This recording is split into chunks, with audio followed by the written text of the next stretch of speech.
Going back to your efficiency and effectiveness point, I think I was having this conversation with a senior executive friend of mine a couple of months ago, and I said, look, I'm using this newer version of Claude nowadays, and we're having this conversation, which is something you have to have with the LLMs.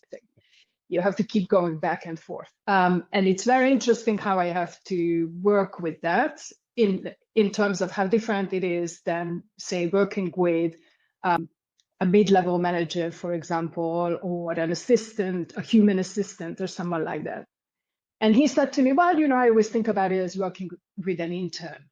And I said, what, I do not agree with that, because when you're working with a human who is, whether an intern or anybody else, who maybe doesn't have the kind of experience or technical knowledge that you do, but they have a different kind of life experience. So when I'm giving instructions or explanations to this person, then they will bring in their own views and they will form a view and they will do something. Now, that might be wrong, that might be right, that's one thing.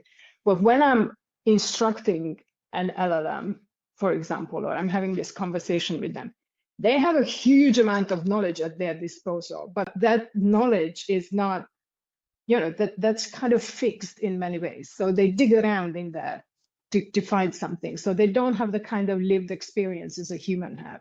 Like, I find that sometimes when I'm working with someone quite junior or new to an industry where I'm in, and I talk to them about the problem, sometimes they will bring a kind of solution that seems obvious to them, and we never thought about it. Those of us who've been in the industry for a long time, and you think, actually, that's a really good idea. Maybe we should try that, because we've been a bit too myopic in what we were trying to do. And I don't think an LLM can do that for you. So better inputs give you better outputs. And to be able to brief something properly, you kind of need to understand the problem, diagnose it, and as you would with a human, be articulating, this is what I want to do, this is why I want to do it, this is how I think we should do it, and potentially have that back and forth to actually arrive at something that's optimized.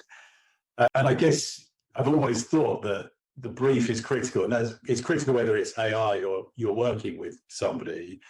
And you're obviously working day in, day out with senior leaders who are under pressure. And I just wondered whether you think that principle still applies. Does the brief matter more than, I guess, the underlying intelligence? And do you find that the senior leaders you work with don't already have the clarity that perhaps they